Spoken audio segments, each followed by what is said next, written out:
Bonjour à tous. Aujourd'hui, nous allons parler de la communication.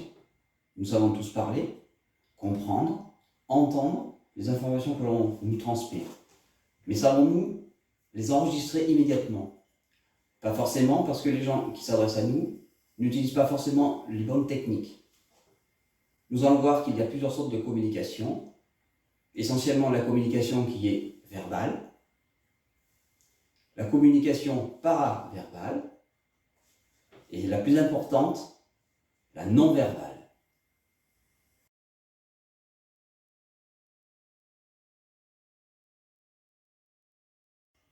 La communication verbale.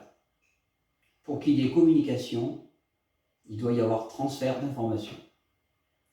Pour qu'un transfert d'informations puisse être réalisé, il faut d'un côté un émetteur, de l'autre côté un récepteur.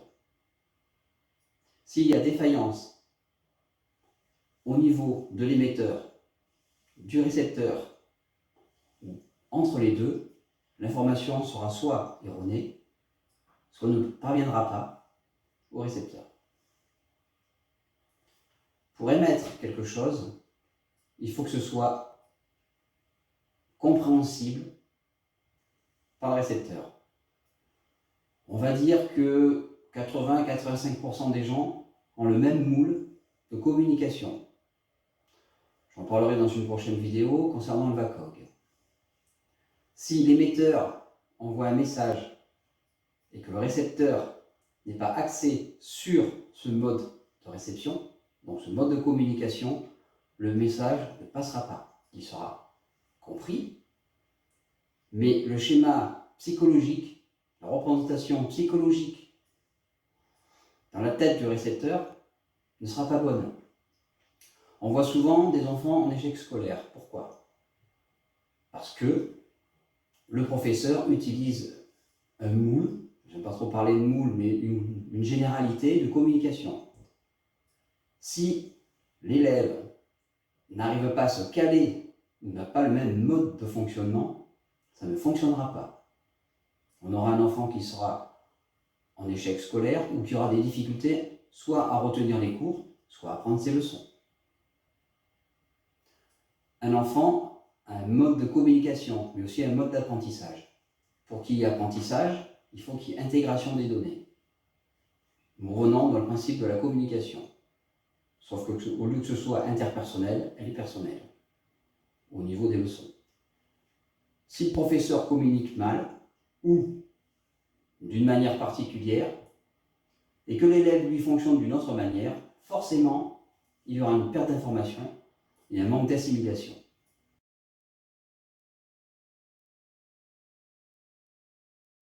La communication paraverbale. Ce type de communication touche les domaines du volume, de l'intonation, du débit de parole, de la façon que l'on a de découper les mots par syllabe. Dans cette vidéo, nous n'allons pas tout voir, c'est pas possible, c'est réservé essentiellement à une formation. Là, ce que nous allons voir essentiellement, c'est le débit de parole. En effet, nous avons tous des gens que nous connaissons autour de nous qui ont tendance à parler un petit peu vite. Quel est le risque lorsque une personne parle rapidement? Et il y en a plusieurs. Déjà, le risque majeur, c'est la perte d'information. La personne en face ne va réussir qu'à capter que des fragments d'informations isolés. Une fois qu'elle aura rassemblé tous ces fragments, au bout du compte, le message ne sera pas forcément celui qui aurait voulu être délivré initialement. Ensuite, un autre problème, celui qui touche essentiellement la vitesse. Quelqu'un qui parle vite peut vite agacer. J'insiste bien sur vite, c'est très rapide. Rien de plus agaçant que de voir une personne en face de nous qui a un tel désir d'envoyer 3 tonnes d'informations trop vite, et au bout du compte, on ne comprend pas. Ça nous énerve parce que justement nous ne comprenons pas, parce que la personne paraît très énervée, très agitée, et que nous en face, Nous attendons une information claire, nette et précise.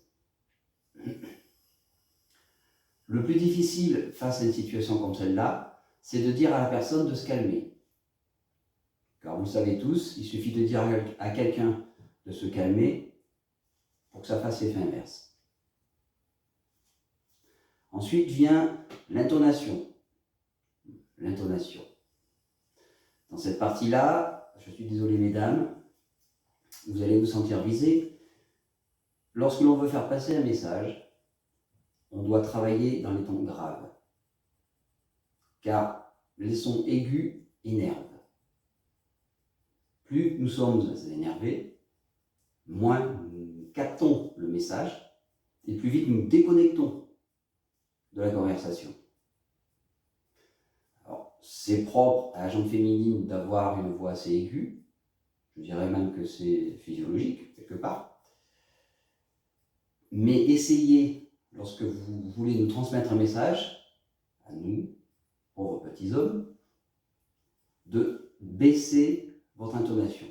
Vous allez vite voir que l'intégration de l'information que vous voulez nous transmettre se fera beaucoup plus rapidement. Voilà ce que je peux vous dire dans cette vidéo, car je ne peux pas trop vous former par tuto, c'est pas possible. Rien ne vaut une formation que vous fassiez en ligne ou avec un formateur, pour pouvoir apprendre à décrypter un petit peu le langage de l'autre, pour pouvoir vous-même vous caler, savoir identifier quelles sont les failles de votre adversaire, si adversaire il y a, en tout cas de votre interlocuteur, et ensuite apprendre à gérer votre émotion, vos émotions. Je parle d'une émotion, souvent c'est la panique ou la peur, mais on en gère essentiellement une après l'autre.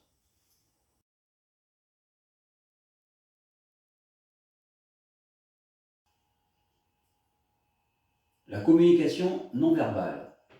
Là, vous n'avez pas de chance. C'est la communication qui dévoile tout ce que vous voulez cacher. Ce que vous pensez, vos émotions, vos sentiments, votre ressenti. Tout. Pas de chance.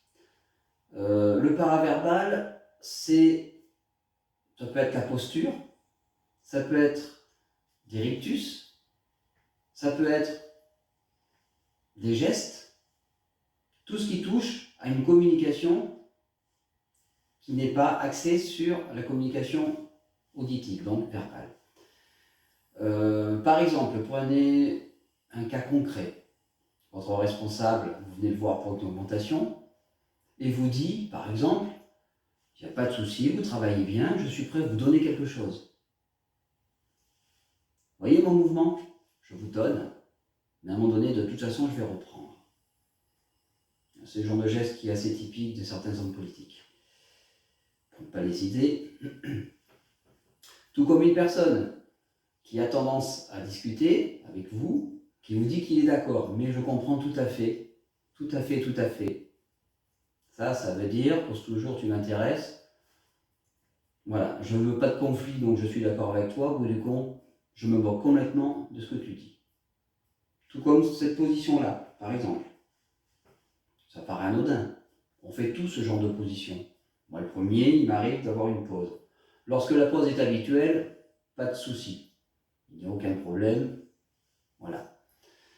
Par contre, si une personne n'a pas l'habitude d'avoir ce genre de pause-là, ça sous-entend, retiens-toi, ne dis pas tout. Il n'y a rien d'intéressant à dire, attention, fais très attention à ce que tu dis. Danger. Quelqu'un qui vous parle comme ça, danger. Alors c'est vrai que là, nous sommes un petit peu dans le domaine de tout ce qui est PNL, donc programmation neurolinguistique, mais non-verbal, c'est aussi beaucoup de PNL. Donc je ne vais pas vous former en PNL en 3 minutes, mais je vous montre un petit aperçu globalement de ce que ça peut donner dans la réalité.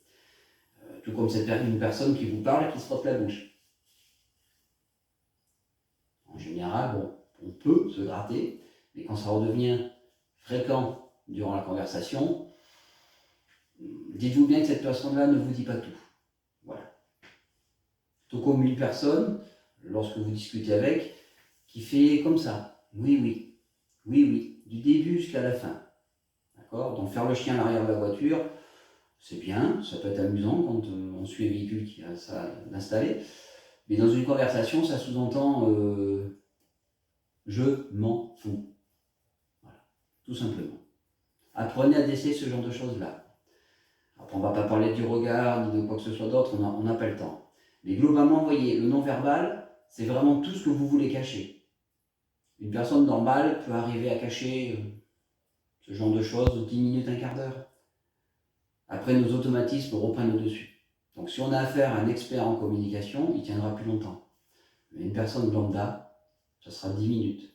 Prenez l'exemple d'un entretien pour du travail ou un oral, une mise en situation pour un examen. Si vous ne maîtrisez pas la communication d'une manière globale, on va vous planter. J'en vois assez de personnes qui viennent me voir justement pour apprendre à gérer leur paraverbal, leur non-verbal lors des entretiens. Parce que justement, ces gens-là savent qu'ils ont des lacunes. Voilà, donc nous n'allons pas voir aujourd'hui des niveaux, différents degrés de compétences dans le domaine de la communication, on ne peut pas avoir le temps. Mais dites-vous bien que si vous êtes intéressé par une formation en communication, que ce soit en ligne ou en présentiel, n'hésitez pas, ce sera très enrichissant. N'essayez pas de mettre en application en temps réel ce que nous venons de voir là. Vous n'y arriverez pas.